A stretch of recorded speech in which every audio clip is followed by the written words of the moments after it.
Well,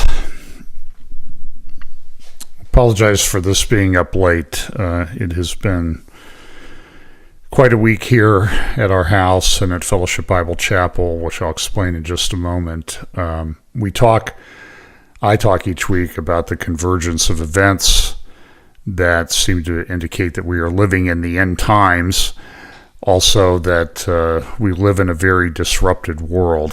And I saw this headline the other day in the San Francisco Chronicle, Surreal Sky, Surreal Year. And I thought I would sort of draw my title from that a little bit, just a little play on words, when the surreal is really the real. And I think this week was one of those times where everybody was, I think, thinking this in the back of their minds as we watched things unfold across the world and even for us locally. As I've indicated, we do put my updates up on Remnant Truth Network. If you want to watch it there, there's also an app that you can download.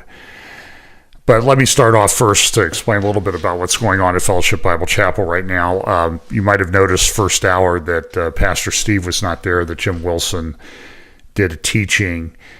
But I wish you would pray for Pastor Steve, his wife Supriya, and their daughter Malia. Pastor Steve was taken to the hospital the other night with some breathing problems. He did test positive for coronavirus, and he has pneumonia. He has had a few up and down days since he's been in the hospital. He has a rough recovery ahead of him. He's getting good treatment, medications, plasma treatments, and that sort of thing. But continue to pray for him. And his wife and daughter have had to isolate themselves, and it's a very difficult thing. I've talked to him on the phone. He has had some trouble. He has trouble. He's having breathing issues, obviously. But he was able to talk a little bit just for a couple minutes. But he desperately needs prayer, as does the family. It's a very difficult disease. You are in the hospital completely isolated from everyone else. So I wish that you would keep him in your prayers. In fact, let's open a word of prayer right now. Father, we thank you for the promises of your word, and that you are the great physician. Pray that you'll heal Pastor Steve, bless his wife and daughter, that they will stay healthy, and that Steve will recover quickly and be back in the pulpit soon. Bless our time together today. In Jesus' name, amen. So in addition to what happened to Pastor Steve early Wednesday morning, going to the hospital, we had a little bit of excitement here at our house. I don't know if I think I've posted this on Facebook. We bought a new house. We closed on July 10th, and literally within a minute of us closing, a big storm rolled through North Columbus. That damaged our roof. The roof has to be replaced. Fortunately, it's covered by insurance, but we had literally owned the house 1 or 2 minutes when the roof got damaged. And one of my neighbors is a insurance agent for the insurance company that I have my insurance with. He's not my agent, but we're sort of talking about the claim, and he goes, "Wow, you just bought the house and you have a claim right away. Are you sure you really need your roof replaced?" And then Monday, I was coming home, this past Monday, Labor Day. I was out running some errands, and I was coming home a little bit after 5 o'clock, and the sky was really black, nasty, and it had that really weird glow that's not a good glow. If you've been around tornadoes before, you know that that's something that you don't really want to see. So we were getting, I had my weather app open. I was getting alerts that there was a tornado warning in our area. So I rushed home. I got home about 5:10.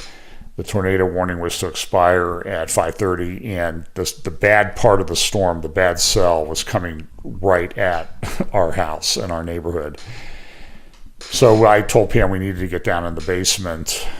She was gathering something, and she said, and you could see, I don't know if it was a funnel cloud or a wind shear, went through the front yard and took out a small tree, split it in half essentially. We'll probably lose that. And that blew a bunch of things around, blew out a screen in the back. And my neighbor said he was finding sticks and pine cones all over his yard, even though there are no pine trees. There's pine trees in our yard, but there's nothing like that in his yard. And the roofing contractor came out to take another look at our roof and said that there are probably 6 to 8 homes on our street that are probably going to get their roofs replaced as a result of that storm. So it's been an interesting couple months since we moved into the new house. But we're surviving. And again, I would just urge you to keep Pastor Steve in your prayers. And I don't have time to mention them in my updates. I get an enormous number of prayer requests from friends. I try to share those usually on Facebook when I can. And there are just a lot of people that need prayer for health issues and that type of thing, including people who are getting this virus and having pretty serious issues with it. They need a lot of prayer, and their doctors need a lot of prayer because it is a very... it's a very strange disease, I guess is the best way that I can say it. As I've read about it and watched other people have it, it's not something that you want. And there are people taking advantage of it. It is, I don't talk too much about it here because I'm finding a tremendous amount of what I would consider to be outright disinformation to not very well researched information coming out on both sides of the issue. And there's a question about the vaccine, and I'm not convinced that there's actually going to be a vaccine. But we'll see. They're doing trials. I know that a trial that's undergoing in the UK right now, they've restarted it even though they had a negative outcome, a negative event with regard to someone. But if you've done any work with pharmaceutical companies, you know that these negative outcomes are part and parcel of most medications that they put on the market these days. And it's so I don't know. I'm not convinced there'll be a vaccine, but we'll see, and we'll talk about it more once we know exactly what it is. I think there's quite a bit of speculation out there. And as again, I'm constantly researching the issue. And when I think I can add something to the conversation, I'll add something to the conversation. But certainly the rapid nature that they're coming out with this vaccine, these things usually take years to develop, and that they're going to come out with something where, a little over 6 months into this, 8 months into this, that's pretty troubling. Of course, Russia claims that they have a vaccine that will work, and I think everybody should be pretty skeptical of those claims. But let's get into some of the events that happened this week. Let me give you a little introduction. We look at things. I think I've been accused in some cases of engaging in newspaper exegesis, but this is what happens with regard to prophecies that are made in the Bible, that the prophecies will unfold in a real world. They're not going to unfold in some unknown world. They're going to, if this is indeed the end times, and I really believe that this is, these events are going to take place in a real culture that exists, a real geopolitical world that exists. And so we will have to see how these prophecies play. I'm not sure that we're at the stage where these prophecies that we can say 100%, this is absolutely, positively the way that it's going to work out.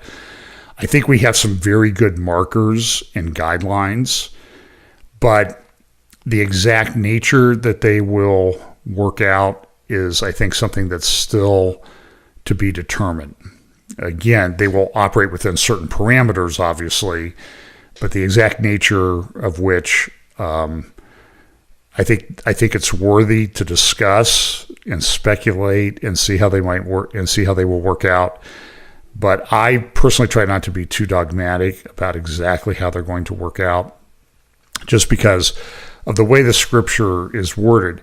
Now, the prophets, the major and minor prophets, wrote during the kingdoms of Judah and Israel after the kingdom split after the death of Solomon.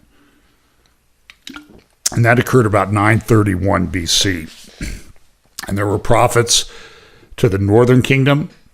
There were prophets to the southern kingdom. There were some prophets who had a ministry related to one specific country or people group. For example, Obadiah prophesied to Edom. And I think a lot of the prophecies of Obadiah are still yet to be fulfilled. I personally lean towards the interpretation that the people who claim to be Palestinians today are the Edomites of Scripture that Obadiah was prophesying to. There's a lot of connection there. There's a lot of things that indicate that that might be the case. Now, I may be totally wrong on that. I'm just saying is based on the way I've studied it and what I see and some of the symbols that Obadiah talks about, like the eagle and that type of thing, and then you see that that eagle is the symbol of the Palestinian Authority of the Palestinian people, and they make claims similar to what the claims that are being made by the Edomites in the book of Obadiah. I think they're in very difficult circumstances. We know that Jonah, for example, also he went to Nineveh in the capital of Assyria, and prophesied. So he had a specific people that he directed to. Now, I'm going to share a little bit in just a moment, but I'm going to, one of the prophets that prophesied to the northern kingdom was the prophet Micah. He's a contemporary of Isaiah. I'm going to read a little bit of his scriptures in just a moment. But he prophesied in the period of time leading up to and after the fall of the northern kingdom to the Assyrian Empire. That took place in about 722 BC. And you can see some of this documented in, for example, we went to London a year and a half ago, and you can go to the London Museum and you can look at the cylinder, the cylinders that they have there that have the cuneiform writing on them that talk about Sennacherib and what he did with regard to the kingdom of Israel. Now, he didn't always tell the complete story, but it's actually there and documented. And then you can also see these great reliefs that they brought to the British Museum from Nineveh that tell the stories of Sennacherib and some of the other kings. And it was interesting, when we were there was a special exhibit. This would have been around November of 2017. There was November of 2018, November 2018, and they had this, one of the Assyrian kings, they called him, and I can't remember his name, but they referred to him as King of Assyria, King of the World. And it was very interesting language that they used to describe this King of Assyria, especially when we have this world leader that's coming. So there are a lot of things that we can learn. In fact, this is the way Bible prophecy works sometimes. When a prophet wrote, he wrote for his, and this is a general rule, he wrote for his time. He also wrote his prophecies would have applicability to the time of the first coming of Messiah, and they would have applicability to the time of the second coming of Messiah. But again, until we get right into the event, I don't know that we're going to know exactly. We're going to see the prophecies play out. And at some point, people will be able to say, this is that which was prophesied by the prophets. But I think it's a situation where we need to be very careful. And I do see some people running around now saying, Ezekiel 37 has been fulfilled. Well, if you read all of the prophecies of Ezekiel 37, you know that the end part, that they will know that I am the Lord, has not been fulfilled. So some of these prophecies, I think, are in process. But Daniel and Ezekiel, they wrote when they were in Babylon. After the fall of the kingdom of Judah to the Babylonians and the last siege and carrying away of people into captivity occurred in 586 BC. Daniel was probably taken in the first wave that occurred around 605 or 606 BC. And Daniel has some very interesting things that he wrote. And I've done a teaching on this. I think it's up on YouTube. It's called the Maskilim, the wise who will understand. Because there are these passages in Daniel that talk about in the end times, there are going to be people who will understand what is going on and being able to instruct each other. That's why I think people need to be in the Word. They need to be paying attention to what's going on. And hopefully they will be, I personally pray that I am one of those wise that will understand. In Daniel chapter 11, he starts building this theme up. The people that do know their God shall be strong and do exploits. And they that understand among the people shall instruct many. So that's what's going to happen in the end times. There are going to be people that will have special understanding about the times in which they live. And in Scripture, there were always people who were looking at what was going on around them in terms and how that worked out in terms of their faith and beliefs. For example, we know there's this prophecy or this story about Jesus. They came to him, they said, well, when they asked him about the tower that fell and people got killed, what was the meaning of that? Or they came to him and they asked him questions about Herod and his relationship with his wife or his brother's wife. Because that would have been, obviously I don't think they had newspapers in those days, but that was what people were talking about. And the Pharisees and Sadducees who came and challenged Jesus, they would ask him questions about these things. In Daniel chapter 12, verse 1, he continues the theme, and at that time shall Michael stand up, the great prince which standeth for the children of thy people.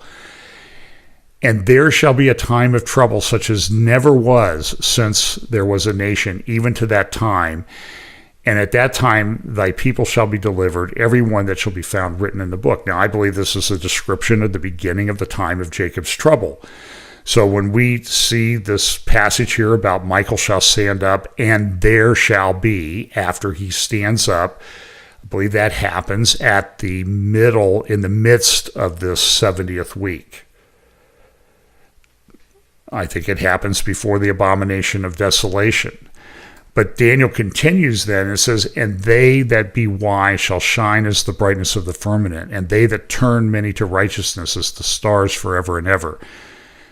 But thou, O Daniel, shut up the words and seal the book, even to the time of the end. Many shall run to and fro, and knowledge shall be increased. Now, a lot of times that's interpreted to mean we're going to have an explosion of knowledge. People are going to be traveling more. And I think that that's one of the acceptable interpretations of that passage, but I think it has a much deeper meaning, and that knowledge will be increased. And I actually think this is a reference to people will go to and fro, back and forth through the book, through Scripture, and knowledge shall be increased if they're in the Word. Again, Daniel chapter 12, verse 7 talks about it too. And I heard the man clothed in linen, which was upon the waters of the river, when he held up his right hand and his left hand unto heaven, and swear by him that liveth forever, that it shall be for a time, times and half a times. That's a 3.5 year period. Time, 1 year, times 2 years, half a year. 1 plus 2 plus a half is 3.5 years. And when he shall have the accomplished to scatter the power of the holy people, all of these things shall be finished. And we see other prophecies that talk about this period of 3.5 years that will be the period of the maximum power of the Antichrist and what he will be doing to persecute the people of God during that period of time, including the nation of Israel. Verse 8 of Daniel chapter 12, and I heard, but I understood not, then said, O my Lord, when shall be the end of these things? And he said, Go thy way, Daniel, for the words are closed up and sealed till the time of the end. Many shall be purified and made white and tried, but the wicked shall do wickedly, and none of the wicked shall understand, but the wise shall understand. So that's sort of how the place that I come from as I'm looking at a lot of things, in that I'm trying to figure out what's going on. I'm trying to share that information. But I also understand that until we're like right in it, we're not going to understand exactly. I use the example of the storm the other night. There was a tornado that had a path that, and it went by about 1.5 miles north of our house. But of course, we had some bad related weather. And until you're really right in that, I don't think you really understand exactly what's happening. You can see it coming, and then all of a sudden it just sort of blows through very quickly. And then you say, oh yeah, that was a tornado or a funnel cloud. So Micah, back to Micah. Micah wrote about things. And so if you understand that Micah wrote for his time, he wrote for the time of the first coming, but he also has things that are applicable to the world at the time of the second coming. Look at some of the things that he says. For example in Micah chapter 2. First part of Micah chapter 2 says this: "Woe to them that devise iniquity and work evil upon their beds. When the morning is light, they practice it, because it is in the power of their hand. And they covet fields and take them by violence, and houses and take them away. So they oppress a man in his house, even a man in his heritage. Therefore thus saith the Lord, Behold, against this family do I devise an evil from which ye shall not remove your necks. Neither shall ye go haughtily, for this time is evil." In Micah chapter 3, he also talks a little bit about what's going on with regard to the southern kingdom. Of course, the northern kingdom is going through this period of judgment by the Assyrian Empire. He says, "And I said, Hear, I pray you, O heads of Jacob, and ye princes of the house of Israel. Is it not for you to know judgment, who hate the good and love the evil, who pluck off their skin from off them and their flesh from off their bones?" Verse 4. "Then shall they cry unto the Lord, but he will not hear them. He will even hide his face from them at that time. And as they have behaved themselves ill in their doings, thus saith the Lord, concerning the prophets that make my people err, that bite with their teeth and cry, Peace. And he that putteth not into their mouths, they even prepare war against him. Therefore night shall be unto you, that ye shall not have a vision, and it shall be dark unto you, that ye shall not divine. And the sun shall go down over the prophets, and the day shall be dark over them. Then shall the seers be ashamed, and the diviners confounded.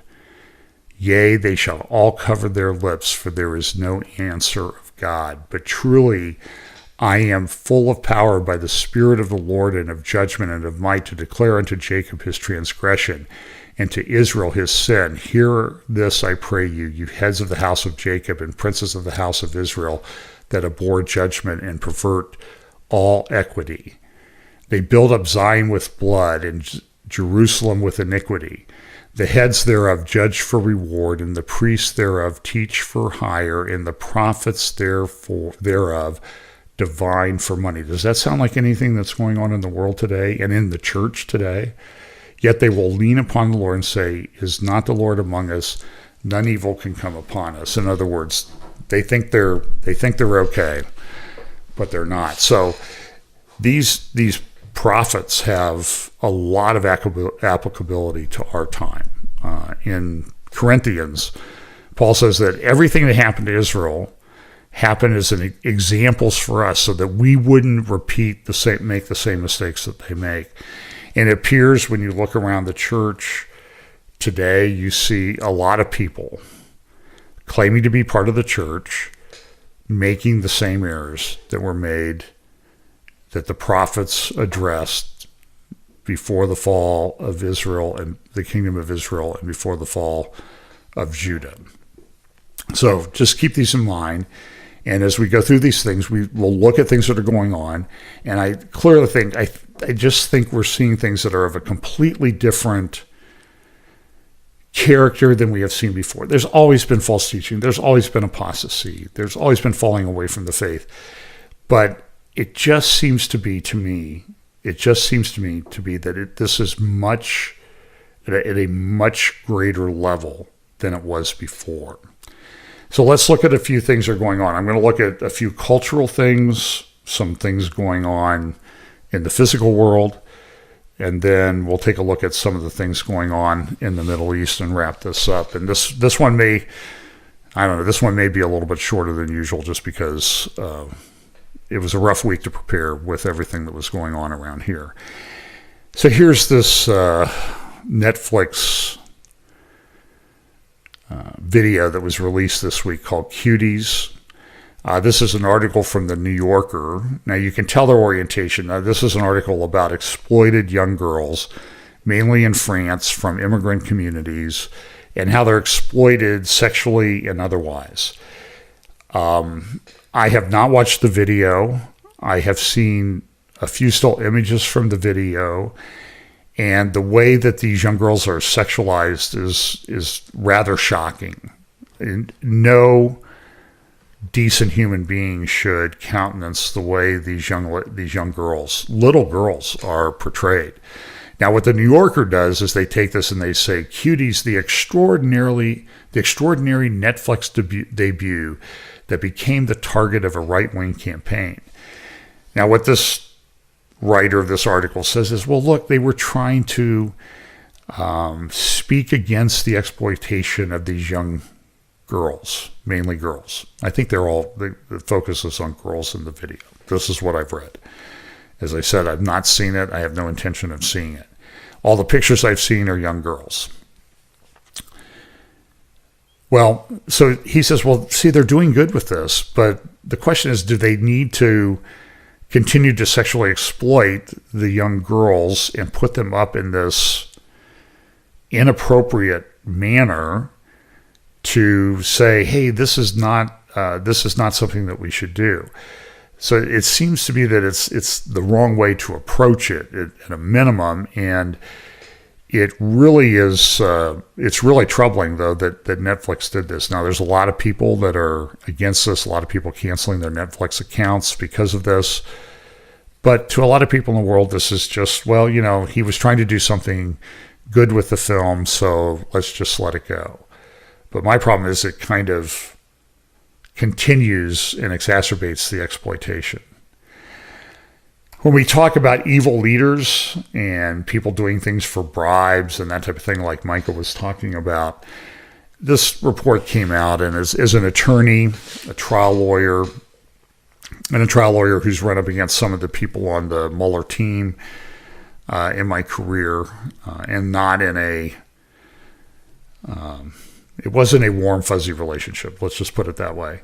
Here's this thing that comes out. At least 27 phones from special counsel's, that's Mueller's office, were wiped before the Department of Justice Inspector General could review them.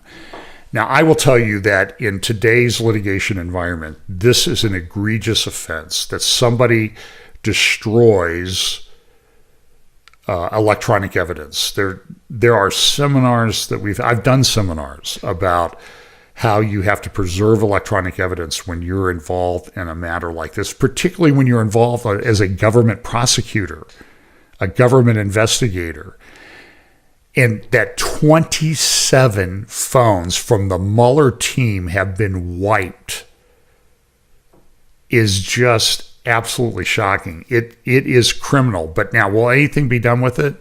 There have been other high-level politicians that have destroyed emails and not preserved emails like they were, used private devices in an attempt to get around it. And so the question is anything going to happen to these guys? And the answer is, I really don't know. Listen, look at what this one person tweeted, Ivan Pinchakov. At least 27 phones used by the Mueller team were wiped before they could be checked for records. Some phones just wiped themselves. In other words, there was mass password amnesia that required reset. So if you have an iPhone, for example, if you enter your password wrong, I don't know if it's 5 or 10 times, then the phone will be wiped.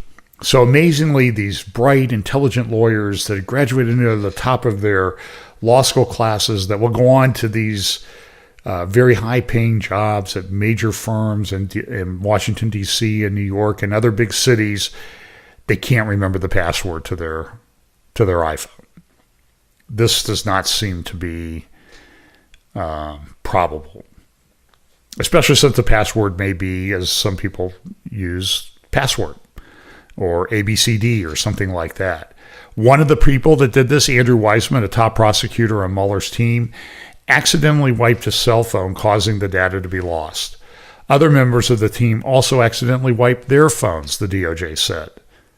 These were not accidents. These were done intentionally, and they ought to be held accountable for what they did.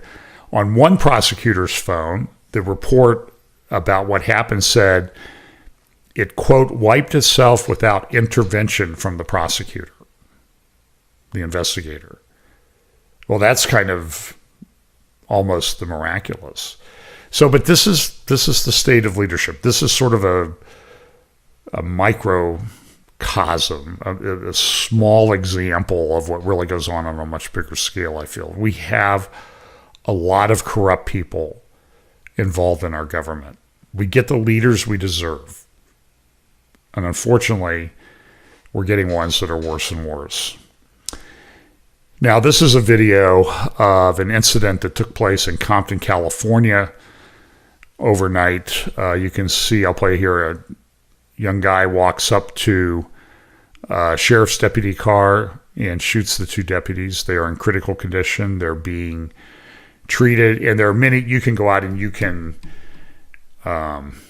they've not caught the person, at least as of the time that I do this. The deputies are in critical condition. They were shot multiple times. They're fighting for their lives. And what immediately happened was a group of activists showed up at the hospital where they're being held. They acted like they wanted to go to see them. But as they were walking up, you can watch the videos, but I will give you language warnings. There was a lot of cussing and swearing, and they just, for example, when they approached the sheriff deputies who were providing security at the hospital, since the shooter is at large, they came out and they just said, "Hey, we're here to see the pigs that you got in there." And they're actually out there blocking the emergency room access and saying things like, "We hope they die. We hope they die." This is Compton, California, in today's world. It might explain why the report that I read yesterday was that more people left California this year than came in for the first time in a very, very long time. And I know people who've left. I have a lot of good friends who are still there, but some people have just said, "I have a family to protect and I'm going to get out of here." Well, the title was taken from this cover of the San Francisco Chronicle, "Surreal Sky, Surreal Year." And it certainly has been, 2020 has been a year that I think even those of us who believe we're in the end times and know that these things will accelerate, I think that what's happened with 2020 has far exceeded our expectations or what we surmised was going to happen. So here's a picture. This is noon along the Embarcadero the other day in San Francisco because of the massive fires that are raging across California. I believe in California, there have been, I think 5,000 square miles of California has burned in the past 10 days. Some of these fires have been in the top 5 or the largest fires ever in the history of California, which has a history of fires. It's just the nature of the environment there. Here's a little video of the El Dorado fire that's, I think, still raging near Yucaipa, California. That's near San Bernardino, north of the 10 freeway, between San Bernardino and Palm Springs. But this picture is repeated. There are dozens and dozens and dozens of these fires all over the West. They're in California.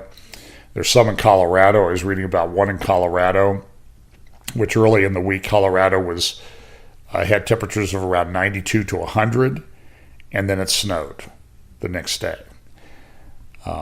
Pretty dramatic change in the weather, but the snow was probably not going to affect the fire. They said that some of the fires they did not expect to contain until sometime late in 2020 or early 2021. So process that. That means that This is going to continue. And the word that's continually used is unprecedented. This is a report out of Oregon. I have friends in Salem, Oregon, and Portland, and they're saying that it's hard to breathe. The air quality is horrible. In San Francisco itself, they had temperatures. I believe the temperature in San Francisco the record had been 92, and the temperature hit 100 this week. That's very unusual for San Francisco because the ocean is so cold there. It keeps it cool. Most people don't have air conditioning. I was in San Francisco once when it hit 92 degrees at Fisherman's Wharf. Caused massive amounts of fog to roll in till it cooled the air temperature down. Then the fog rolled out. Then it warmed up again and the fog rolled in. And it did this like 4 times during the day. But people don't have air conditioning there. And with the fires that are going on and the smoke generated from the fires, people are having to stay in homes where it's warm, extra warm, no air conditioning, and bad air quality. And the whole situation is just, again, the word that everybody's using is unprecedented. We've never seen this happen before. It's unprecedented. Here's reports from USA Today had this headline on yesterday. Wildfires race across West, people in 6 states under evacuation orders, mass fatalities expected. That headline was also repeated in yesterday's New York Times. Blazes untamed. Officials prepare for mass deaths. In the fires in Oregon, there are dozens of people missing. There are scenes like this in neighborhoods outside of Salem, Oregon. I believe this is in Oregon. Bears Lake or something, I think is the name of the neighborhood. The homes are destroyed. They're looking for people. They're looking for bodies. And you see these kind of weird things that happen with, the houses are destroyed. And I always prefer the simple explanation. Houses are made of dry wood. Dry wood is much more combustible. Early in my career, I used to investigate fires and explosions and handle litigation and insurance claims over that. So I understand a little bit how this works. And you would always have these fires and you would investigate it, and there would always be something. It was like, why is that still standing? Why did the fire not burn that? And so here you see flowers, you'll see trees with leaves on them. And the simple explanation usually is this.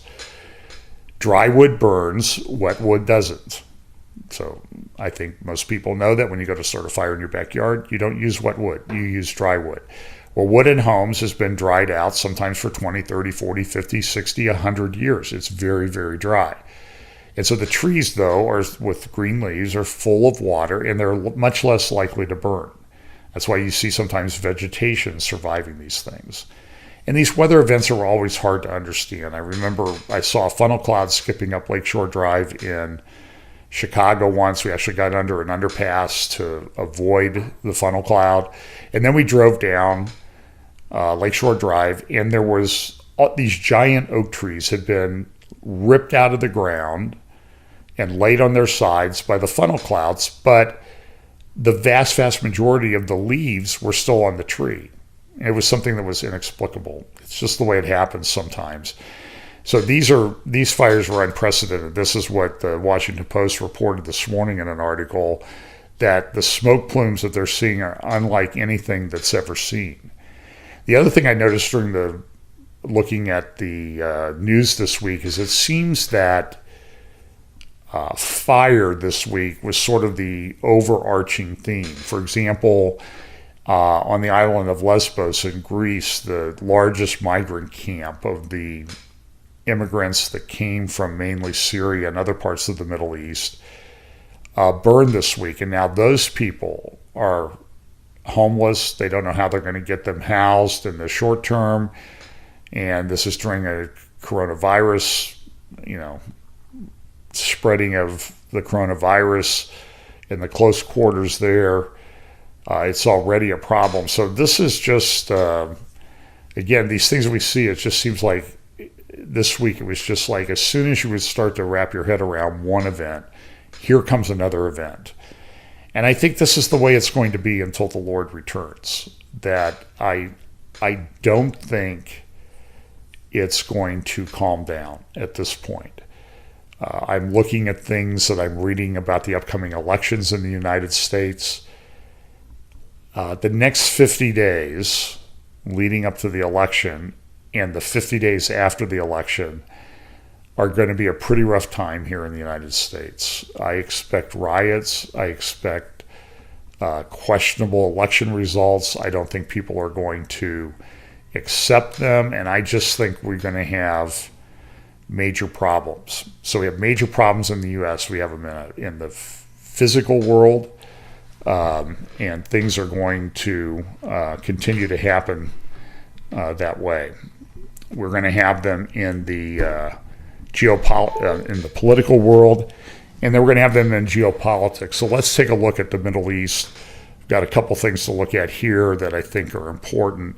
I'm only going to sort of what I would say scratch the surface today. This is this is a time that I would only describe as unprecedented. So one of the things that is happening this week is we continue to have issues with what's going on in Lebanon. This is the national newspaper from the United Arab Emirates. It's oriented towards the United Arab Emirates, but I find it to be interesting. They had this editorial that Lebanon's trying to get over all the little hurdles and doing the cabinet formation and getting the country back on track because the government disbanded after the explosion in early August. And the U.S. has sanctions, which is a brick wall they're going to get over all these hurdles, and they're going to hit the wall anyway with the U.S. sanctions. I think it's a very interesting editorial that explains what's going on. And I know a lot of you don't like the New York Times. The New York Times this week had a very good investigative article about the things that happened at the port of Beirut a little over a month ago, where the explosion occurred. And they good graphics. They showed the ammonium nitrate. They showed some other things that were going on at the time. You'll see here in a moment they show how the fire started, and then they show all the people that live. 100,000 people live within a mile of this warehouse. They show the fire starting. They show what appear to be, you see little like firecrackers and that type of thing, would appear to be fireworks going off. Of course, it's stored next to the stuff that will really enhance any explosion. There's an initial explosion, and then shortly after that explosion, then there is this massive explosion that some people are saying was ammonium nitrate. I know there are a lot of different theories about what happened. Certainly it's clear, even the New York Times talks about this, is that the corruption that was endemic with regard to the report or to the port there just allowed this situation to fester, this stuff to be stored there that shouldn't have been stored there. And the port in this area was clearly controlled by Hezbollah. So it's caused the government in Lebanon to fail. People are having really difficult problems getting back to work. And then as they were doing some repairs, they caught one of the warehouses that's like right next to this warehouse was caught on fire.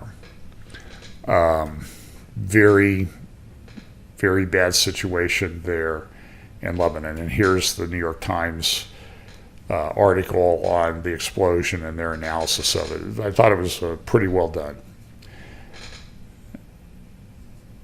Now, so Lebanon is a major problem, and it is on the northern border of Israel. It's ripe for the taking. Hezbollah effectively controls the government there. They're trying to recreate the government. It's possible they're going to bring back Hariri as prime minister. Nobody knows exactly what's going to happen, but the whole situation is a mess, and Lebanon has become an incredibly corrupt country. Now, I'm going to step back about 2 weeks ago. There was a video that was released by the Ministry of Communications, and it's a very interesting video. I'm going to play you some clips of it.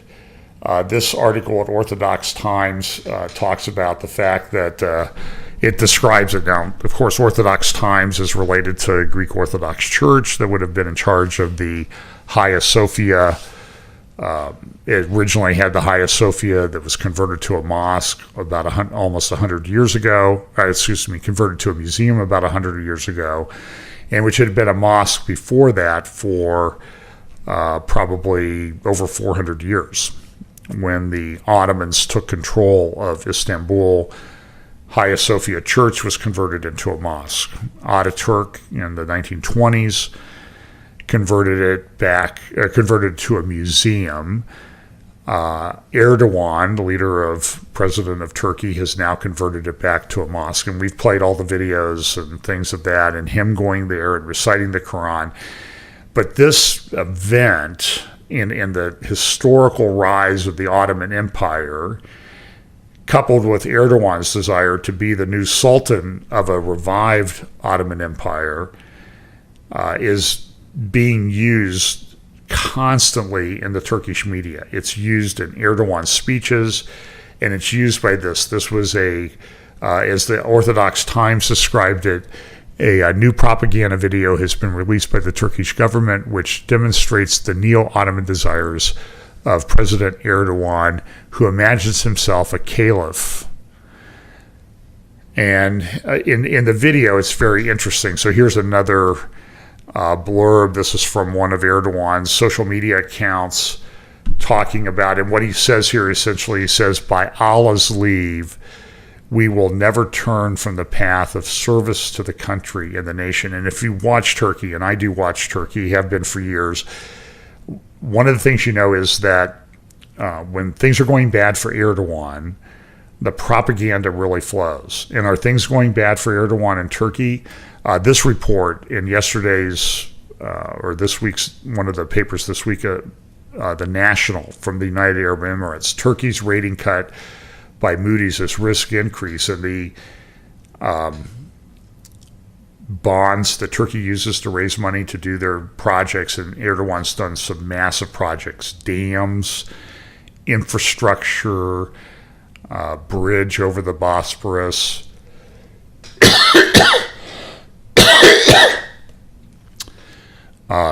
The airport in Istanbul is now, I believe, officially the largest airport in the world.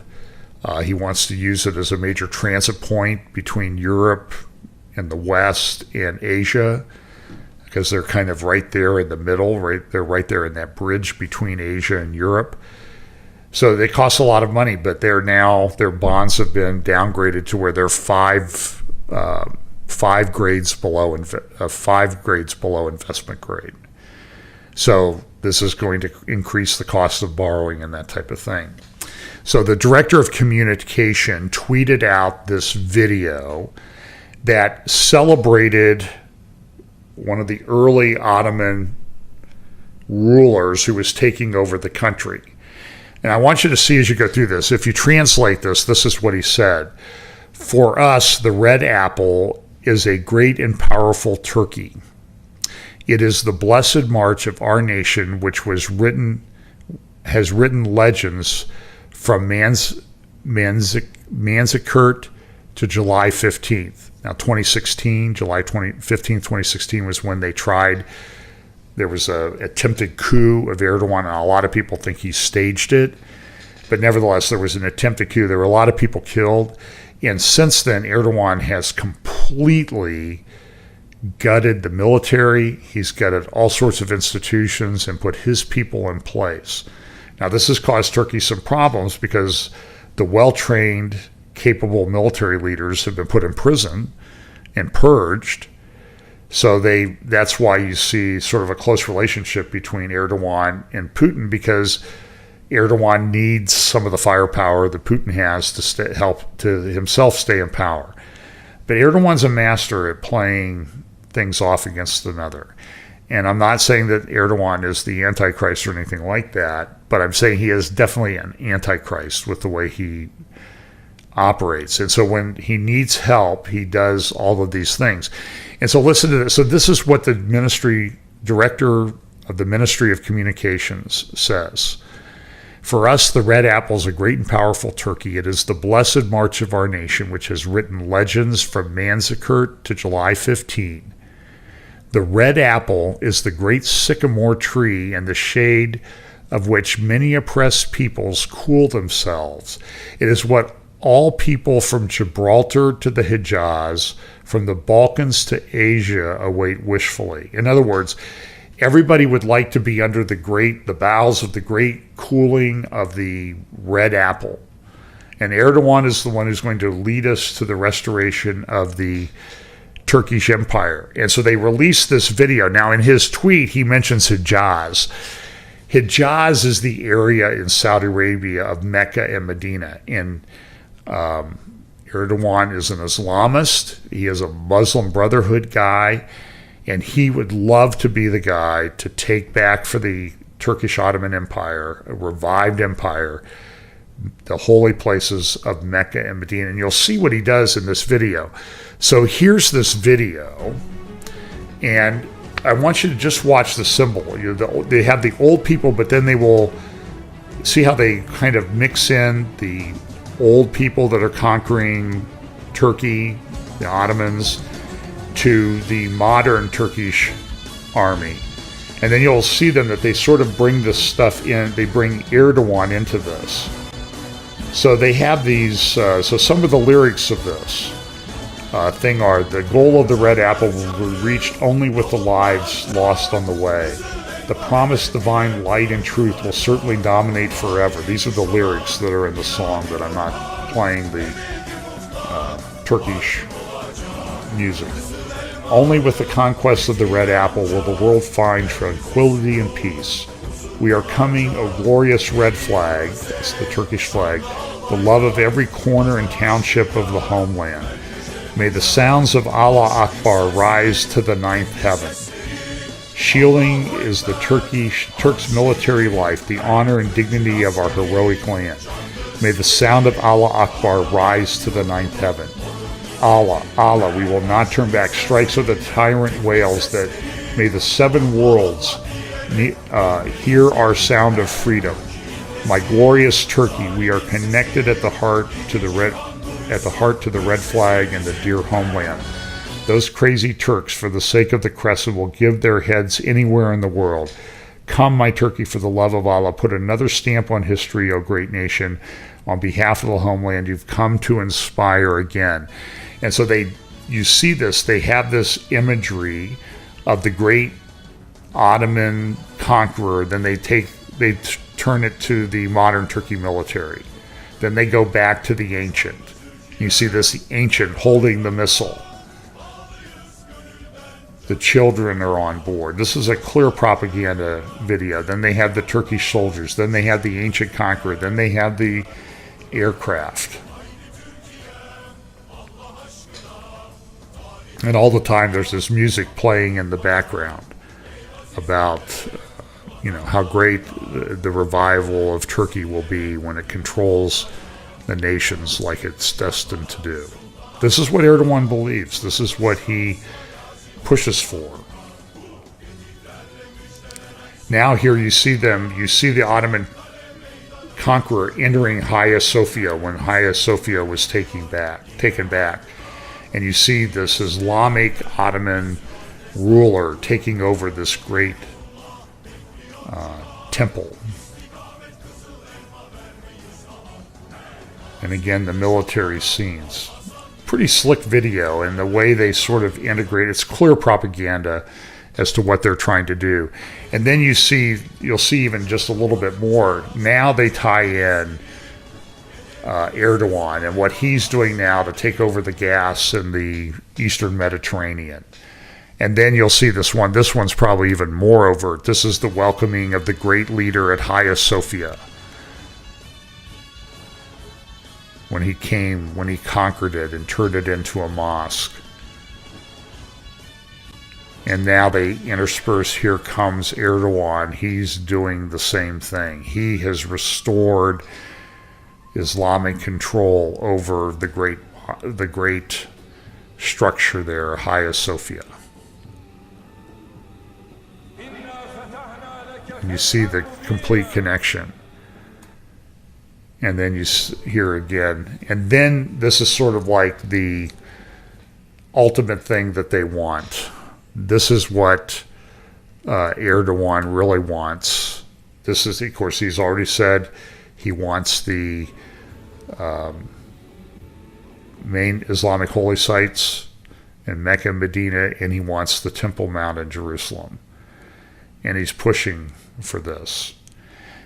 Now, the rise of Turkey and Iran's saying this week that they have new missiles that give them even more capability to attack Israel.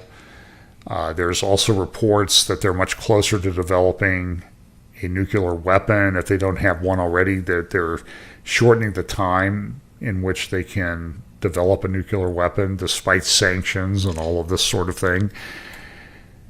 And so there is this, Russia is helping both Turkey and Iran.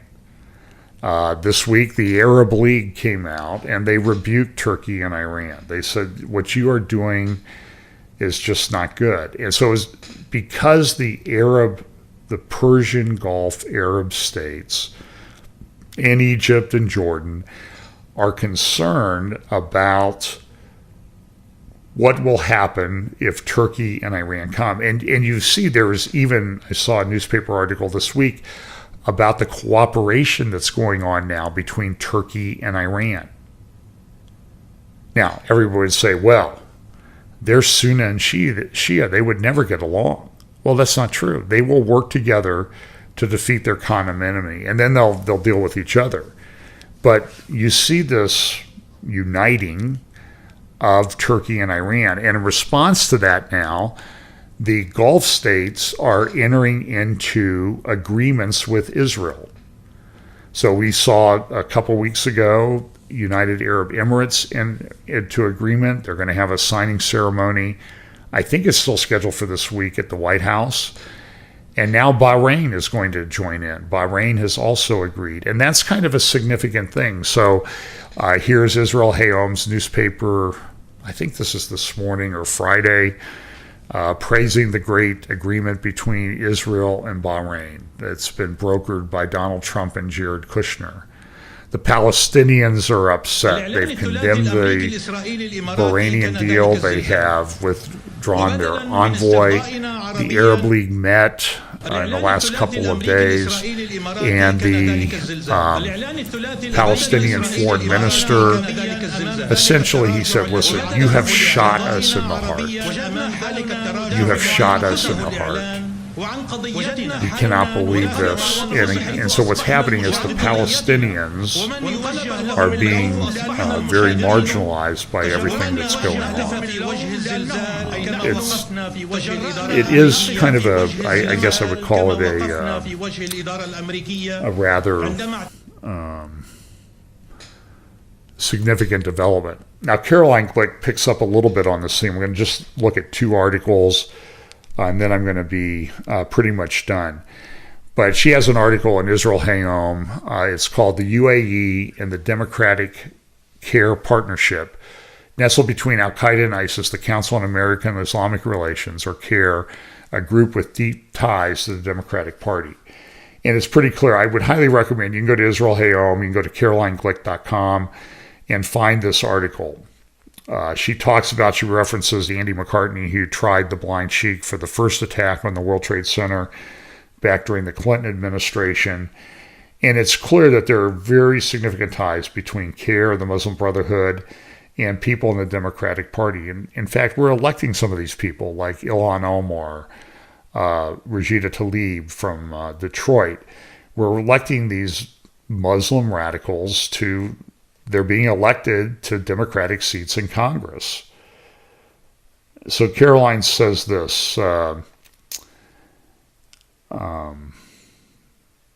people wanted to develop outreach with Muslim Americans, like Clinton administration and George W. Bush administration. They develop outreach with Muslim Americans, and CARE was the beneficiary of that outreach. But in the aftermath of the 9/11 attacks, the Bush administration gradually began changing its position. In 2008, following the Holy Land Foundation trial, the FBI cut off its ties with care. Barack Obama reversed course. From the outset of his presidency, Obama shifted U.S. foreign policy towards Iran and the Muslim Brotherhood. At his June 4, 2009 speech at the University of Cairo, where he called for a reordering of U.S. ties with the Islamic world, Obama courted the Muslim Brotherhood, ignoring Egyptian President Hosni Mubarak's explicit request. Obama invited representatives of the Muslim Brotherhood to attend his speech. Very good article, and it shows that there are clear ties. She says this: Biden's top campaign advisors held a conference call with Muslim activists to apologize for some of the things that were said by the Biden campaign. Biden's top foreign policy advisor apologized profusely and pledged that a Biden administration will be genuinely inclusive to ensure Arab and Muslim representation at the decision-making level. Given Kerr's power in the Democratic base, it is hard to imagine Biden long maintaining his anti-BDS position in any meaningful way. It is also hard to imagine a Biden administration building on the Israel-UAE alliance, now the Israel-UAE-Bahrain alliance, to strengthen America's allies in the Middle East. Very excellent article by Carol. And the other article I would highly recommend is on the front page of today's Jerusalem Post, written by Seth Frantzman, who analyzes, the eyes are now on, okay, who's going to join in on this? What's the next Arab country that's going to join in on normalizing ties with Israel? Everybody's hoping, at least in the Trump administration and others, that it's going to be Saudi Arabia. It's pretty clear when you analyze things that the Saudis are probably in control. They're very influential over what goes on in Bahrain. Bahrain is the sheikh that governs Bahrain is a Sunni Muslim. The population of Bahrain is very high percentage, way above 50%, is Shiite Islam. So there's some tension there. And so the Saudis give cover to the Sunni leader there. So the Saudis want a Sunni leader in place. It says this in his article: Saudi Arabia is like the quiet calculating giant that has given its support for the UAE and Bahrain to move forward with Israel. So a lot of this is going on in the background. Still the official position of the Saudi government through the king is, listen, we're going to maintain this. We want a Palestinian state. That's got to be part of this. Jared Kushner came out in interviews today and said what he's doing is designed to result in a Palestinian state. This is the plan. Now, I know that Palestinians may never accept it, but the point is that everybody is still pushing for a two-state solution. That is a fact. That is the policy of the United States government under the Trump administration. I don't care for that. I don't think that that is a wise thing to be doing. And I think, listen, I know people don't agree with Bill Koenig and what he concludes. Bill's a very good friend of mine. We've been texting back and forth about this. Our concerns about dividing the land, trying to divide the land, whether it's going to be accomplished or not under your administration, I think it is not a thing to be doing. And ever since that plan came out in late January, would you agree that things have not gone real well in the United States? Millions of people unemployed, problems with the virus, geopolitical problems. Now we have all the protests. We have fires, unprecedented fires ravaging the West Coast. And it seems like every time we push these proposals, I don't care which administration it is, things like this happen. Is it connected? I think it is, and I'm troubled by it.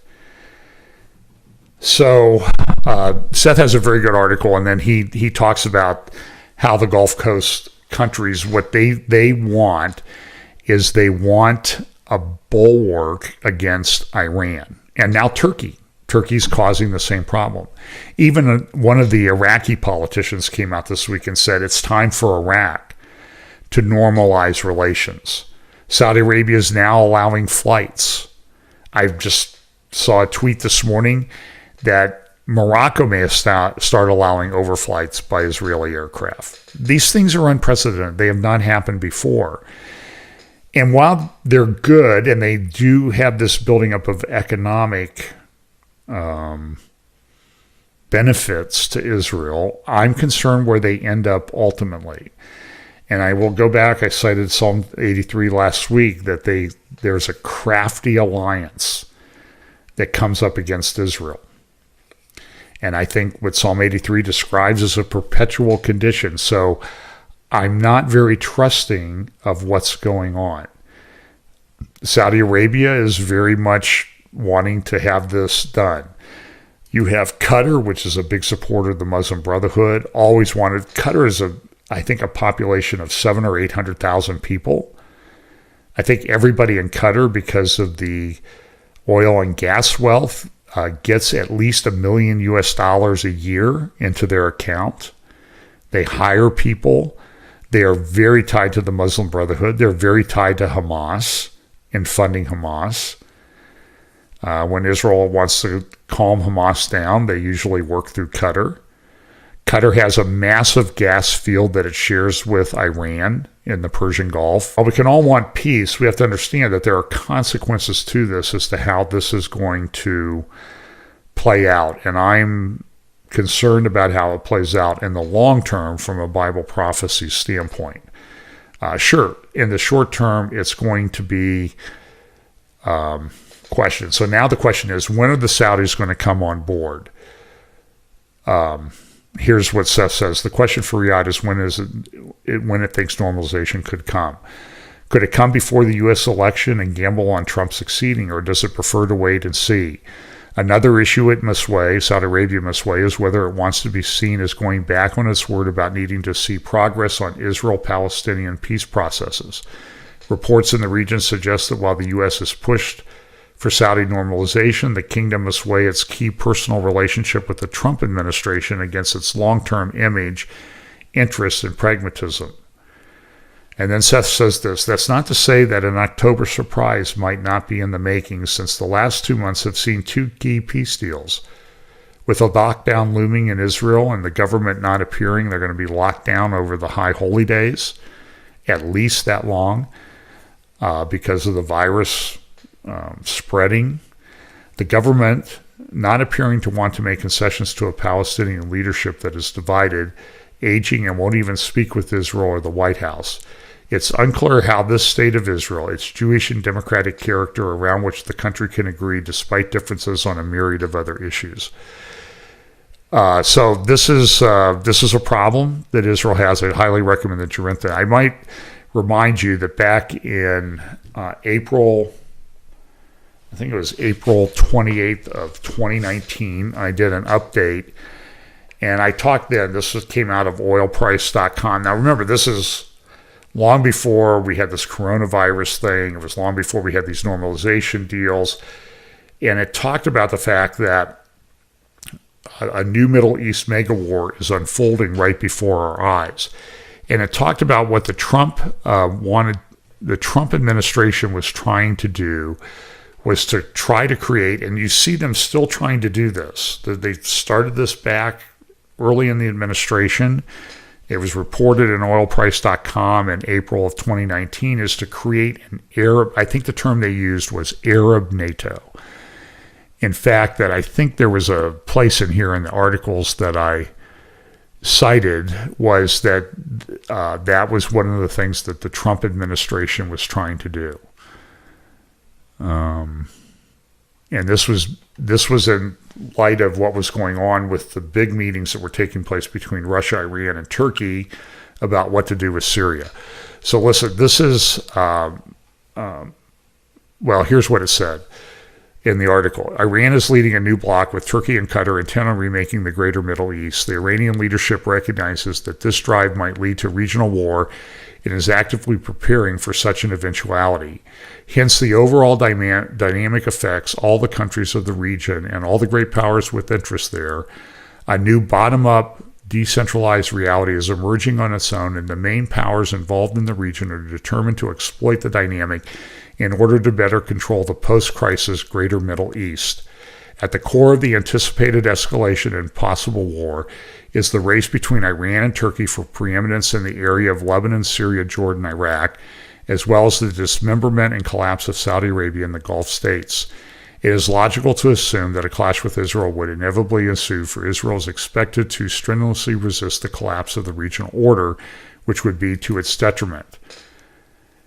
So it goes on to talk about the fact that what the Trump administration, and I think with the approval of Israel, was trying to do was to establish an Arab NATO. And this was done, I mean, when you see the things, I think this was another, this was from Ayatollah Khamenei's website, the second phase of the Islamic Revolution. This was all part and parcel of this, and now we have the agreement between Iran and China where they're getting billions of dollars and getting funding, and they're selling their oil and that sort of thing. Listen, the world is very volatile. A lot of this is centered in the Middle East, and it's a very dynamic thing.